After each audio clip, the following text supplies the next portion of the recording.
सर्वांना माझा सादर जय जिनेंद्र। आज मी ज्या ग्रंथाविषयी बोलणार आहे त्या ग्रंथाचं नाव आहे उपदेश शुद्ध सार आणि हा तो ग्रंथ आहे। आचार्य तारनतरण स्वामी विरचित या ग्रंथात एकूण 589 श्लोक आहेत। परमपूज्य तारण स्वामीजींनी लिहिलेल्या 14 ग्रंथांमध्ये 589 गाथांमध्ये निबद्ध केलेला उपदेश शुद्ध सार हा एक ग्रंथ। या ग्रंथाची सहज सरळ भाषा टीका अध्यात्म शिरोमणी पूज्य श्री ज्ञानानंदजी महाराजांनी साधक संजीवनीच्या रूपामध्ये केलेली आहे। जैन जगतामध्ये साधकांनी आपली साधना मुनी धर्माकडे कशा प्रकारे वाढवावी याचं सुंदर निरूपण, सुंदर विवेचन यात केलेलं आहे। हा ग्रंथ आत्मसाधनापूर्वक वितराग धर्माच्या प्राप्तीसाठी प्रतिपादक शास्त्रांमध्ये सर्वाधिक वाचनीय व सर्वतोपरी प्रमाणमान्य ग्रंथ आहे। परंपरेत परमपूज्य तरण स्वामींच्या शाश्वत आत्मसाधनामय वाणी निबद्ध आध्यात्मिक 14 ग्रंथांमध्ये हा ग्रंथ हृदयग्राही आहे। या अद्वितीय टीकेच्या सफलतेचं कारण अंतरंगातील शुद्धता, चारित्र्याची निर्मलता व अनेकांतात्मक वाणीचं महत्त्व त्यांच्या लेखणीतून निस्तृत ग्रंथ साध्वात न्यायाच्या तुलनेमध्ये सुशोभनीय आहे। या ग्रंथाची विशेषता म्हणजे चरणानुयोग, कर्णानुयोग, द्रव्यानुयोगाची त्रिवेणी या ग्रंथात निरंतर प्रवाहमान दिसून येते। या अनुपम ग्रंथात निरंतर संपूर्ण जैन तत्वज्ञानाला संक्षेपात सांगायचं झालं तर गागर में सागर याप्रमाणे सखोल व सूक्ष्म ज्ञानाच्या भांडाराचा परिचय यात दिसून येतो। हा अलौकिक ग्रंथ एवढा सुसंबद्ध व प्रामाणिक आहे की भगवान महावीरांच्या द्वादशांग वाणीप्रमाणे जैन दर्शनाचा आधारस्तंभ वाटतो। सद्गुरूद्वारा सांगितल्या गेलेल्या या आत्मकल्याणाच्या मार्गावरून स्वयं चालणं, रत्नत्रयमय जीवन बनवणं आणि अजर, अमर, अविनाशी, शाश्वत अशा सिद्धपदाला प्राप्त करून घेणं हाच या उपदेश शुद्ध सार ग्रंथाचा हेतू आहे। आध्यात्मिक ज्ञानाचे धनी, विलक्षण प्रतिभा संपन्न वितरागी अध्यात्मयोगी ज्ञानी संतांच्या ग्रंथाच्या आधारे ज्ञानमार्गावरून चालणाऱ्या मोक्षमार्गी साधकाला आत्मसाधनेच्या मार्गात कोणत्या ना कोणत्या अडचणी येतातच।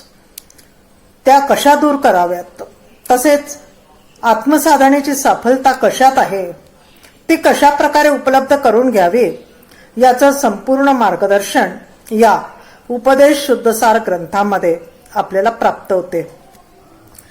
तारणपंथ आहे काय? तारणपंथ म्हणजे मुक्तीचा मार्ग। मुक्तीचा मार्ग कोणता हे जाणून घेण्यासाठी, आनंद परमानंदमय जीवन बनविण्यासाठी, आत्मकल्याणासाठी, ज्ञानाचा विकास करण्यासाठी, ज्ञानाच्या खोलीमध्ये प्रवेश करण्यासाठी व अध्यात्माचं रहस्य जाणून घेण्यासाठी निश्चय व व्यवहाराची योग्य सांगड घालून संसारातून सुटून मुक्तीचा मार्ग प्राप्त करण्यासाठी या ग्रंथाचा स्वाध्याय करणं खरोखर गरजेचं आहे। जनरंजन राग, कलरंजन दोष व मनरंजन गारव साधनेमध्ये येणाऱ्या या सूक्ष्म बाधा याचं सावधानपूर्वक व दृढतापूर्वक निवारण करण्याचा प्रयत्न या ग्रंथातून झालेला आहे। द्रव्यानुयोगाच्या शास्त्रामध्ये हा सर्वाधिक ख्यातीप्राप्त, प्राचीन, महत्वपूर्ण, सर्वमान्य ज्ञानमार्ग निरूपक महाग्रंथ आहे। आचार्य गुरुदेवांच्या ग्रंथलेखन कालाच्या 16व्या शताब्दीनंतर लिहिल्या गेलेल्या द्रव्यानुयोग ग्रंथासाठी हा ग्रंथ आधारभूत व आदर्श आहे। शिवाय या ग्रंथात श्रेष्ठ तत्वज्ञान समन्वित शुद्ध जैनाचाराचं हृदयस्पर्शी निरूपण आहे। निश्चय व्यवहाराच्या कथनशैलीचं अद्भुत मूल्यांकन आजच्या कठीण प्रसंगी आपल्याला जागृत ठेवण्यासाठी, आपल्याला समताभाव जागृत करण्यासाठी उपयुक्त आहे. याचं कारण सांगते. या ग्रंथाचा स्वाध्याय माझा सध्या सुरू आहे. 280 श्लोकापर्यंत वाचून झालेला आहे व पुढील उत्सुकता ताणून धरणारा हा ग्रंथ खरोखर वाचनीय आहे. सासूबाई, जाऊबाई, आम्ही सगळे एकत्र या ग्रंथाचं वाचन करीत आहोत. आपणही हा ग्रंथ जरूर वाचावा असं मी या प्रसंगी निश्चित सांगेल. 2 बातन को याद रखो, 2 बातन को याद रखो, जो चाहे कल्याण, तत्व निर्णय को हृदय धर, तत्व निर्णय को हृदय धर, करो भेद विज्ञान, करो भेद विज्ञान. या धर्मसाहित्याचा स्वाध्याय मनन चिंतन करून सर्व जीवांनी सम्यक दर्शन ज्ञान चारित्र्यमय बनून आत्मकल्याणाचा मार्ग सुकर करून घ्यावा. या पवित्र व मंगल भावनेसह मी येथे विराम घेते. धन्यवाद.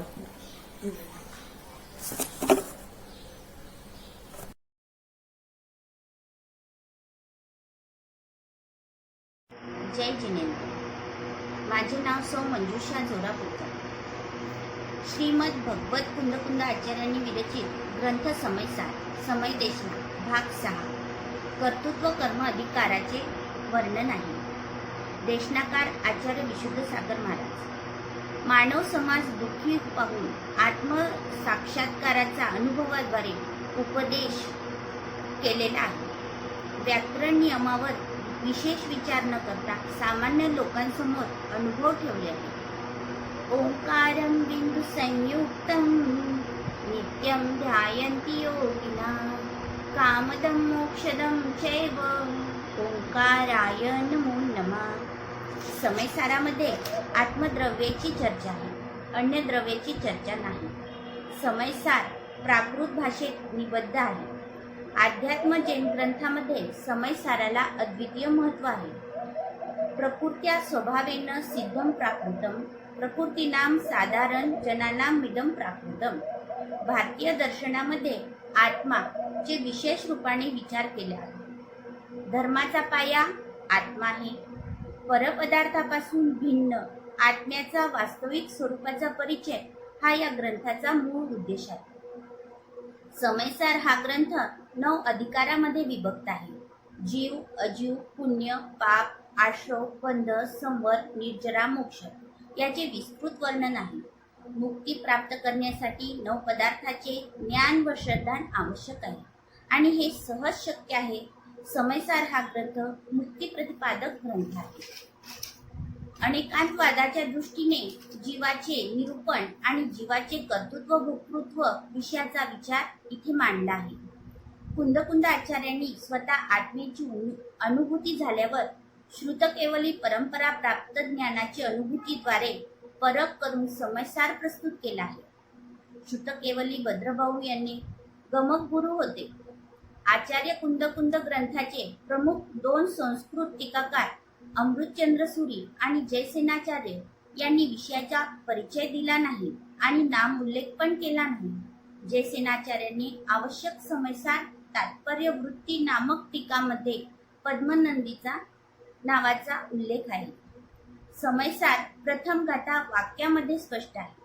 अमृतचंद्र सुरी 10वी शताब्दी आत्मख्याती नामक संस्कृत टीकामध्ये नमस्समय साराय म्हणून ग्रंथ हा समयसार नावाने उल्लेखिलेला आहे. त्यापुढे 12वी शताब्दीमध्ये जयसेनाचार्यांनी उल्लेख केला आहे. समयसार याचा अर्थ समय म्हणजे आत्मा. आत्म्याला समय द्या. समय याचे 2 भेद आहेत. एक स्वसमय आणि परसमय. दोन्हीचे स्वरूप व प्रकार सांगितले आहे. जो आत्मा या जीव दर्शन ज्ञान आणि चारित्र्य मध्ये स्थित आहे त्याला स्वसमय म्हणतात आणि जो पुद्गल कर्म प्रदेशामध्ये स्थित आहे त्याला परसमय म्हणतात. सार म्हणजे शास्त्र.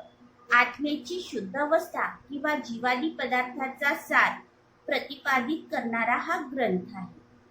आत्म्यात अनंत गुण आहे. ते जड आहे. अस्तित्व, वस्तुत्व, द्रव्यत्व, प्रमेयत्व, अगुरुलघुत्व, प्रदेशत्व, चेतनत्व, मूर्तत्व, अमूर्तत्व, द्रव्याना दश सामान्य गुणाः. जैन दर्शनानुसार वस्तुज्ञान 2 भागात आहे. एक प्रमाण आणि दुसरं नय. धर्म आणि धर्मी भेद न करता वस्तू अखंड प्रीतीत प्रमाण विषय आहे आणि धर्म आणि धर्मी भेदपूर्वक वस्तूचे ज्ञान नय विषय आहे. प्रकार नय प्रमाण का एक देश आहे. नयाचे 2 प्रकार आहेत. द्रव्यार्थिक, पर्यायार्थिक, शुद्ध नय आणि व्यवहार नय. दार्शनिक ग्रंथामध्ये अनेक भेद प्रभेद केले आहेत. प्रमाण आणि नय याचे वर्णन जैन दर्शनामध्येच आहे. वस्तू अनेकात्मक आहे. वस्तूला अनंत धर्मामध्ये एक धर्माने ग्रहण करण्यासाठीच नय आवश्यक आहे. वस्तूला विभिन्न धर्मामध्ये आपण एक धर्माचे कथन आणि अन्य धर्माच्या साथ सापेक्ष भाव ठेवून नय, सुनय, दुर्नय, नयाची व्यवस्थेला समयसारात सुंदर प्रतिपादन केले आहे. समय देशना 5व्या भागामध्ये गाथा 87 ते 144 मध्ये एकूण 58 गाथांवर आचार्य श्रीचे प्रवचन लिपिबद्ध आहे. समयसार वाचना करताना आपण श्रवण करतो हा कानाचा विषय नाही आहे, चेहऱ्याचा विषय पण नाही आहे, हा अंतःकरणाचा विषय आहे. मुखामध्ये जिनमुखोद्भव जिनवाणीच प्रगट होणे, दुसऱ्या शब्दाचा प्रयोग न करणे, शब्दज्ञान भिन्न वस्तू आहे, अंतरंग ज्ञान भिन्न वस्तू आहे, हे तर आपल्या जीवनाचं वेदन आहे. शब्दज्ञान आत्मज्ञान नाही आहे, वैराग्य ज्ञान भिन्न आहे. कर्मसिद्धांत शब्दज्ञान भिन्न आहे, कर्मसिद्धांताला निज अध्यात्म क्रममान ज्ञान भिन्न आहे. शब्दज्ञान विपाक विचय धर्मध्यान नाही, परंतु कर्मसिद्धांताला अनुसरणारं परिणमन करण्याला विपाक विचय धर्मध्यान करतात आणि म्हणून विपाको अनुभाग बंद आहे. फल दान कोणाचे आहे? कर्माचे फलदान आहे. द्रव्यदृष्टीने हा जीव उपयोग करतो.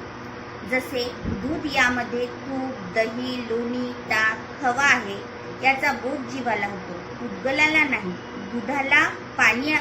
दुधात पाणी आहे, पण त्या पाण्याला अग्नी बाहेर काढते ना, म्हणजेच बाष्प आहे ना. तसेच हा आत्मा कर्मामध्ये धूळ मिळून राहतो, परंतु कर्म आत्मा नाही आहे. श्रद्धा करा आणि पुरुषार्थ करा. कर्ता कर्ता आहे, कर्ता कर्म नाही. कर्म कर्ता नाही. ज्ञान आहे, पुद्गल आहे. आत्म्याने कर्माला पुद्गल केले नाही, कर्माने आत्म्याला कर्ताही केले नाही, असे निश्चय विषय सांगते. कर्मवर्गणा कर्मरूप स्वयमेव उत्पन्न होतात. ज्ञानभूत आत्मा ज्ञानभूत राहणार एवढं सांगण्यासाठी भोगव लागतात. तीर्थंकर जैसी आत्मा दसदस भाव लागले, पण आपण सामान्य लोक आहोत. परमपूज्य आचार्यांच्या पावन पदकमलावर कोटी कोटी शतनमन, कोटी कोटी शतनमन.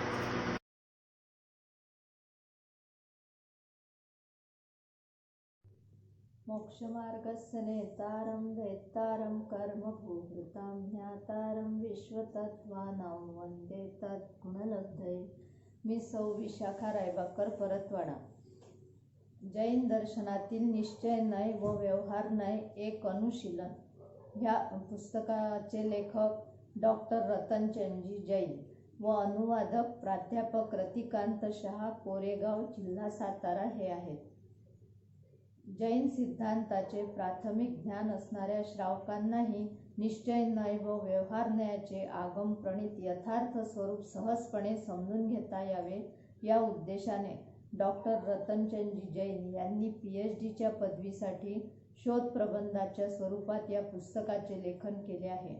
ह्या पुस्तकात आचार्य कुंदकुंद यांच्याच ग्रंथातील अधिकाधिक उद्धरणे देऊन या विषयातील गुंतागुंतीचा उलगडा केला आहे.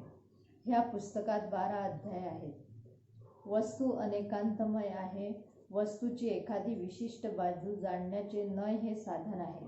उदाहरणार्थ, आत्मा द्रव्यदृष्टीने नित्य आहे तर पर्याय दृष्टीने अनित्य आहे. यापैकी द्रव्यदृष्टी असो की पर्याय दृष्टी असो, कोणत्याही एका बाजूला जाणण्याचे नय हे साधन आहे. हे त्यांनी पहिल्या अध्यायात सांगितले आहे. दुसऱ्या अध्यायात सर्व वस्तू सामान्य व विशेष रूपाने असतात. द्रव्यार्थिक नेत्र सामान्य स्वरूपाचे ध्यान करवितो तर पर्यायार्थिक नेत्र विशेष रूपाचे ध्यान करवितो. उदाहरणार्थ, जीव, द्रव्य, नरक, तिर्यंच, मनुष्य, देव व सिद्ध या पर्यायामध्ये सामान्य आहे व पर्यायार्थिक नेत्र त्या पर्यायीप्रमाणे जीवाचे रूप नारकी, तिर्यंच, मनुष्य, देव व सिद्ध भगवान असे विशेष रूपाने दाखवितो. द्रव्यार्थिक नय म्हणजेच निश्चय नय व पर्यायार्थिक नय म्हणजेच व्यवहार नय. लेखकांनी वेगवेगळ्या आचार्यांचे उद्धरण देऊन आपला विषय प्रतिपादित केलेला आहे. तिसऱ्या अध्यायात व्यवहार नयाची विशेष माहिती आहे. असद्भूत व्यवहार नयाचे उपाधिमूलक, बाह्य संबंधमूलक, उपचारमूलक असे भेदाचे वर्णन आहे. पाचव्या अध्यायात सद्भूत व्यवहार नयाचे वर्णन आहे.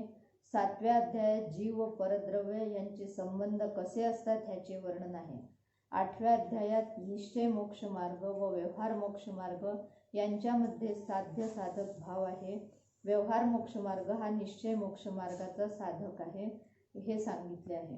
बाकी अध्यायांमध्ये निश्चय नयाच्या दृष्टीने पाप व पुण्य हेय म्हणजे सोडण्यायोग्य आहे हे सांगितले आहे.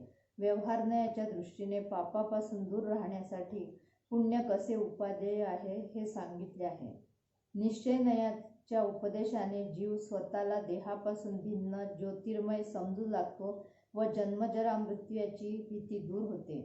ह्याप्रमाणे वरील नमूद केलेल्या विषया व्यतिरिक्तही बरेच विषयाचा उलगडा या पुस्तकात आहे. धन्यवाद.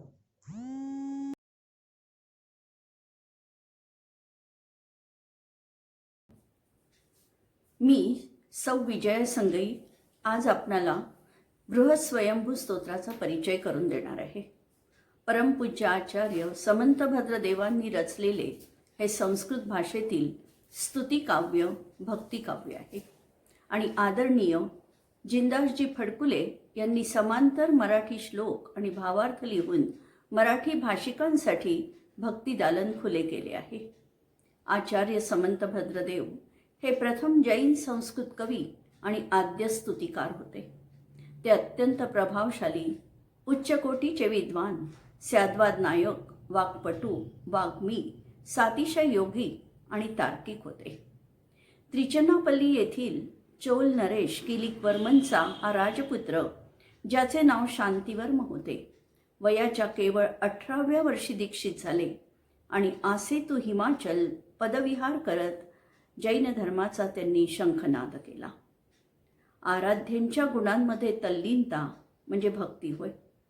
भक्ती किंवा स्तुती असे रसायन आहे की ज्यामुळे जन्म जरा मृत्यू रोग नष्ट होतो. ही अशी विद्या आहे की ज्यामुळे जीवाचे पाप नष्ट होतात आणि आत्मविकास साधता येतो. भक्त आणि भगवान यांच्यात अद्वैत मानून जिथे भक्तीने अंतःकरण ओथंबून जाते तेव्हा उत्कट आनंद, उत्साह आणि प्रसन्नता दिसते. या स्तोत्राचे स्वयंभू नाव का?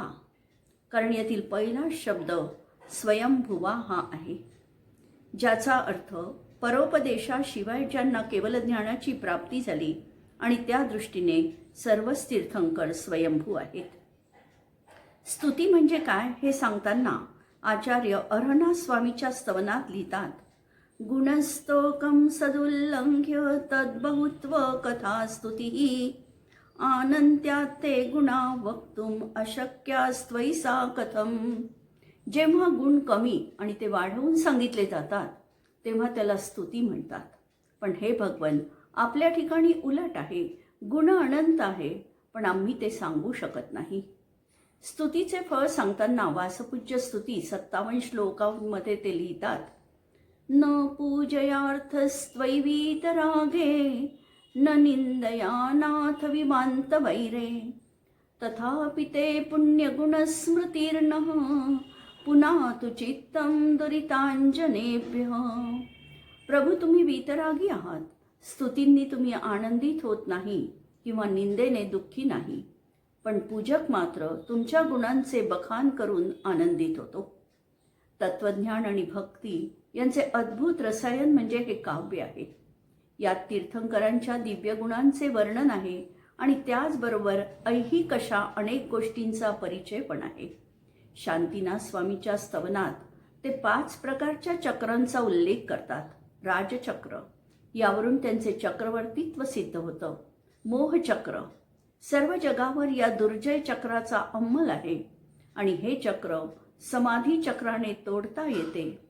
त्यानंतर रत्नत्रय रूप धर्मचक्र उपलब्ध होते आणि त्याने कृतांत चक्र भेदून निर्वाण प्राप्त होते. काव्यात ठिकठिकाणी स्याद्वाद शैलीत अनेकांताचे निरूपण आहे. अजितनाथ भगवंतांच्या स्तवनात ते प्रश्न विचारतात, तुमचे अजित शासन का? उत्तर देताना, यात परस्पर विरोधी वाटणारे धर्मही स्याद्वादाच्या बॅनरखाली अविरोध रूपाने आहे. खरोखर जागतिक विश्वगुरू बनण्याचे सामर्थ्य जैन धर्मात आहे. अभिनंदन शब्दाची व्युत्पत्ती सांगताना अभि म्हणजे सर्व बाजूंनी आणि नंदन म्हणजे वाढलेले, ज्ञानादी गुण आणि ऐश्वर्य वाढले म्हणून तुम्ही अभिनंदन.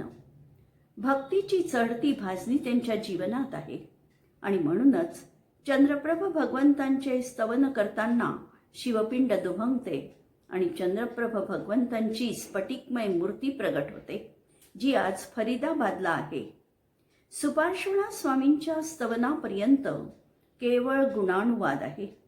कुठेही वंदे, नमः, वंदामी हे शब्द नाही. पण चंद्रप्रभ भगवंतांच्या स्तवनात पहिल्या कडव्यातील दुसऱ्या ओळीत वंदे हा शब्द आला. वंदेभिवंद्यं महतां ऋषींद्रं जिनं जितस्वांतकषाय बंधम. भक्तिमुक्तिदातार या शब्दाचे सामर्थ्य, प्रखरता, तेज याचा मला साक्षात्कार होतो. मूर्ती प्रगट झाली.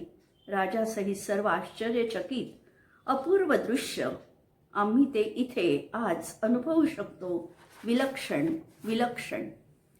तीर्थंकरांची स्तुती करताना तर त्यांच्या बुद्धीची झेप दिपावणारी आहे. प्रत्येक स्तुतीत नवीन शब्द, अच्युत, सहिष्णू, विश्वचक्षु, धीमान, समग्रधी, त्रिदशेंद्र पूज्य. भक्ती करता करता गहन सिद्धांतांचे प्रतिपादन ते सहज करतात. उदाहरणार्थ अर्हनास्तवन 103 नंबरचा श्लोक. अनेकांतोप्यनेकांत प्रमाण नय साधनः अनेकांत प्रमाणात ते तदेकांतार्पितान्नयात्. प्रमाण, नय, अनेकांत आणि अनेकांत सुद्धा अनेकांत, सर्व जिज्ञासांचे समाधान करणारा हा श्लोक. म्हणून मी म्हणेन की काव्यातला एक श्लोक तरी अनुभवावा. मल्लीनाथ तीर्थंकरांचे स्तवन प्रत्येक श्लोक यस्य या शब्दाने सुरू होतो. महावीर स्वामींच्या स्तवनात 4 श्लोकांमध्ये 4 वर्णांचा अनुप्रास आपल्याला आढळतो. आचार्यांनी एक एक शब्द अगदी तोलून मापून ठेवलेला आहे. आत्मबल, युक्तिबल, वचनबल, चारित्र्यबल या माध्यमातून त्यांनी सर्वांना सन्मार्ग दाखविला. नाद ब्रह्मता, आशय संपन्नता, शब्द प्रभुत्व, अलंकार आणि गेयता या गुणांमुळे आपण या काव्याच्या प्रेमात पडतो आणि या काव्याच्या माध्यमातून जैन तत्वज्ञानाच्या देखील आपण प्रेमात पडतो. कारंजा मैत्री मंडळाचे मी विशेष आभार मानते आणि सर्वांना जय जिनेंद्र आणि धन्यवाद.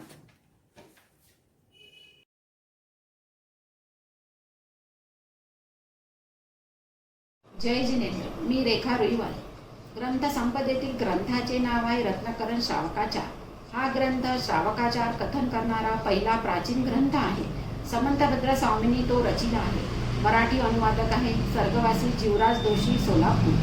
श्री समंतभद्र आपल्या अलौकिक गुणांनी अत्यंत महनीय व पूजनीय ठरले आहे आणि या गुणांमुळे त्यांची देशोदेशांतरात अनन्यसाधारण कीर्ती झाली. भावी काळामध्ये धर्मतीर्थाचा प्रसार करण्यासाठी तीर्थंकर होणार आहे असाही आगमात उल्लेख आढळतो.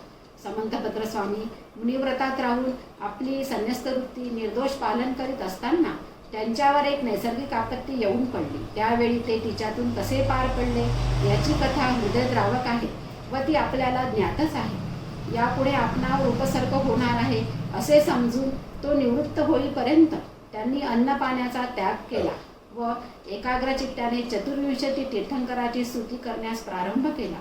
आचार्य समंतभद्र थोड्याच अवधीत रोगमुक्त झाले व आपत्काल संपला. 800 वर्षापूर्वी शके 1050 श्रवणबेळगोळच्या शिलालेखात या कथेचा उल्लेख आढळतो. आता वळूया ग्रंथाकडे. हा ग्रंथ मूळ स्वरूपात म्हणजे संस्कृत भाषेत नंतर मराठी हिंदीमध्ये प्रसिद्ध झाला. या ग्रंथात श्रावकाचाराचे थोडक्यात पण मुद्देसूद वर्णन असून सम्यक दर्शन, सम्यक ज्ञान व सम्यक चारित्र्यरूप रत्नात्रय धर्माचे स्वरूप सांगितले आहे. मूळ ग्रंथ 7 विभागात विभागला आहे. पहिल्या विभागात सम्यक दर्शनाचे आणि सम्यक दर्शनाची महिमा याचे फारच सुंदर वर्णन केले आहे. दुसऱ्या विभागात सम्यक ज्ञानाचे लक्षण सांगून त्याला विषयभूत असलेल्या प्रथमानुयोग, कर्णानुयोग, चरणानुयोग व द्रव्यानुयोग या वेदांत ज्ञानाचे सामान्य लक्षण सांगितले. तिसऱ्या विभागात सम्यक चारित्र्य धारण करण्याची पात्रता व आवश्यकता याचे वर्णन केले आहे. 12 व्रतांची लक्षणे व त्यांचे अतिचार याचे वर्णन अत्यंत सुटसुटीत आणि स्पष्ट दिले आहे. 4थ्या भागात गुणव्रताचे वर्णन केले आहे. 5व्या भागात 4 शिक्षाव्रताचे वर्णन, सामायिक व प्रशोधोपवास यांचा विधी अतिसूक्ष्मपणे सांगितला आहे. 6व्या भागात सल्लेखना व समाधी मरणाचा विधी आणि सल्लेखनेचे फळ जे मोक्ष त्यातील सुखाचे वर्णन आचार्यांनी अत्यंत काव्यमय केले. 7व्या भागात श्रावकाच्या 11 प्रतिमांचे वर्णन केले आहे. याप्रमाणे मूळ ग्रंथात स्वामींनी श्रावक धर्माचे जे वर्णन केले आहे ते हृदयग्राही समीचीन आहे. हा ग्रंथ खरोखरी धर्मरत्नाची लहानशी पेटी आहे. तदनुरूप त्याचे नावही रत्नाकरण ठेवण्यात आले आहे. ते अत्यंत सार्थ व मार्मिक आहे. आपण याचा स्वाध्याय जरूर करावा. जय जिनेंद्र. मला संधी दिल्याबद्दल धन्यवाद.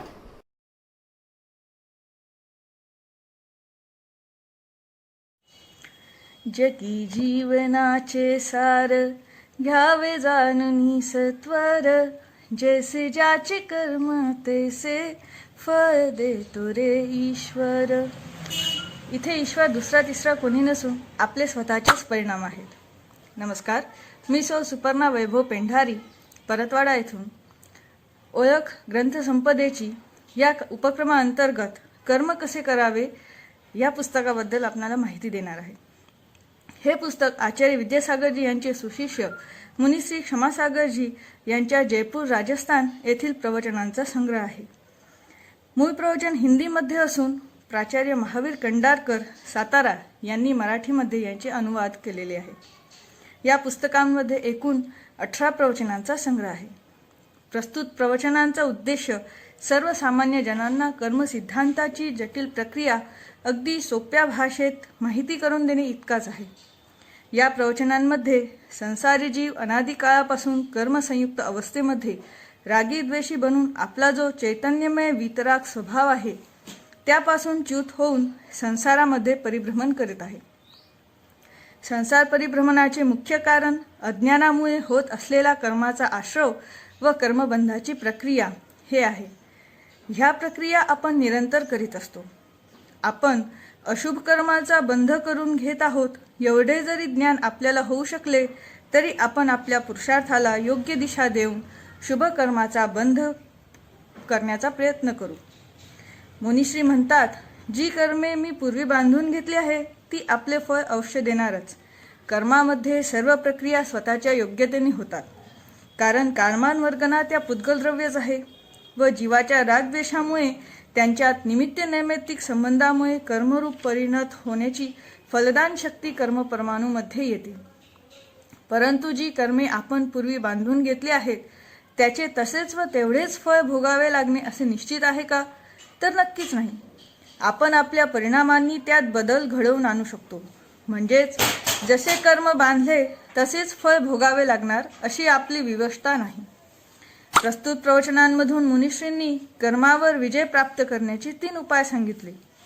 जितके शक्य होईल तितक्या लवकर बाह्य वातावरणाशी सामंजस्य ठेवावे, ताबडतोब प्रतिक्रिया व्यक्त न करणे, कर्माच्या उदयावेळी हर्ष विषाद न करता संतोष व समता धारण करण्याचा पुरुषार्थ करू शकलो तर नवीन कर्मबंध प्रक्रिया नष्ट करू शकतो. मुनीश्रींनी प्रवचनात कर्माच्या 8 मूळ प्रकृती व उत्तर 148 प्रकृती आहेत त्या कर्म प्रकृतीच्या आश्रवावर व बंधावर अत्यंत साध्या सरळ सोप्या सुबोध भाषेमध्ये व दैनंदिन जीवनातील उदाहरणे देऊन आश्रव बंधाच्या कारणांवर प्रकाश टाकला आहे. आत्मा ते परमात्मा हा प्रवास आपण आपल्या स्वपुरुषार्थानेच करू शकतो आणि आपल्यासोबत घडणाऱ्या प्रत्येक घटनेचे जबाबदार फक्त आणि फक्त आपणच असतो हे पदोपदी त्यांनी समजावून सांगितले. आपले अतीत कसेही असले तरी ते हातातून निसटून गेले आहे. मात्र भविष्य सुधारणे व निर्माण करणे आपल्या हातात आहे. त्यासाठी वर्तमानात जगावे लागेल. आज आपल्याला मनुष्यजन्म मिळाला आहे व भविष्यात सुद्धा उच्च गती, उच्च कुळ, उच्च धर्म मिळवायचे असेल, कर्माचे संक्रमण, अपकर्षण व अशुभ कर्माची फळ देण्याची शक्ती कमी करणे आणि शुभकर्माची फळ देण्याची शक्ती वाढविणे, तसेच हळूहळू कर्मबंधाची प्रक्रिया नष्ट करणे, यासाठी दैनंदिन जीवनात कर्म म्हणजेच क्रिया आचरण कसे असावे वा करावे हे त्यांनी सोप्या उदाहरणांमधून समजावले आहे. दैनंदिन कार्यकलाप करताना कशा प्रकारची सावधगिरी बाळगायची, पुरुषार्थाला कोणती दिशा द्यायची, ज्यामुळे आपली प्रवृत्ती अशुभापासून दूर होऊन शुभाकडे वाढत जाईल, हाच या पुस्तकाचा सोप्या भाषेतील सार आहे. जय जिनेंद्र.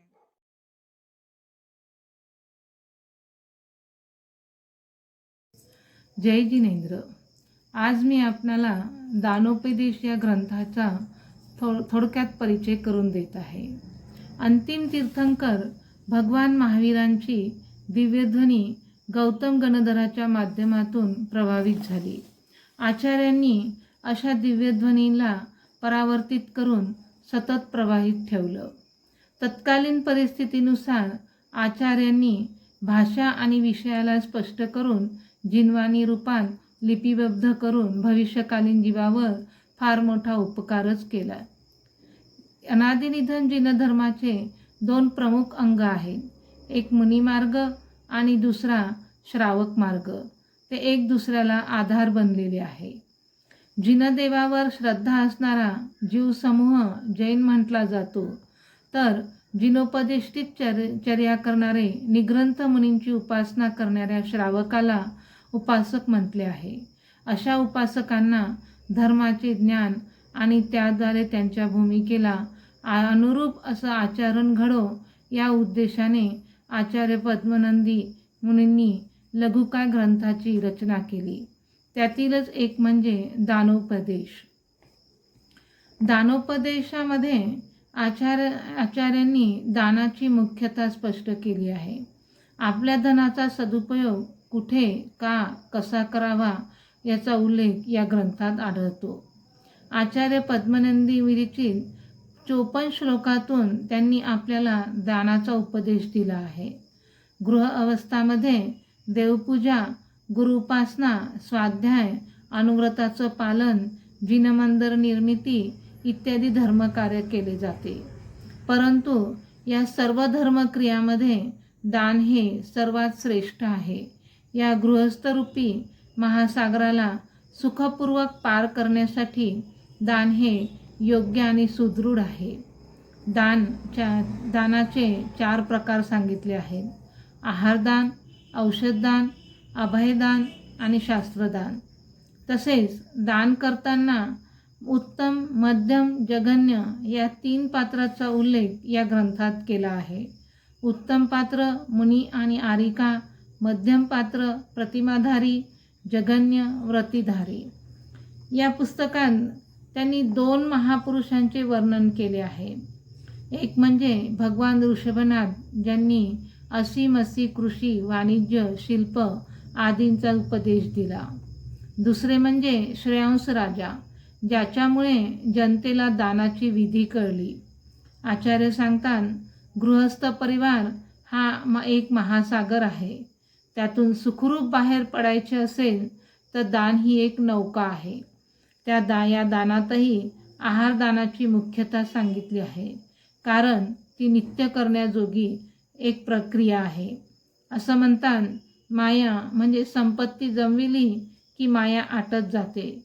म्हणून माया आटण्यापूर्वी मायेचा सदुपयोग करायला पाहिजे. असा सदुपयोग आचार्य 18 श्लोकातून आपल्याला करतात, उपदेश देतात. करोडो प्रयत्नांपासून जमविलेलं धन हे आपल्याला आपल्या प्राणापेक्षाही आणि मुलापेक्षाही प्रिय असते. त्या धनाचा सदुपयोग केवळ दान दिल्यानेच होतं. अन्य ठिकाणी जर त्याचा उपयोग केला तर ते दुःखाला आमंत्रण दिल्यासारखं होय, असे आचार्य सांगतात.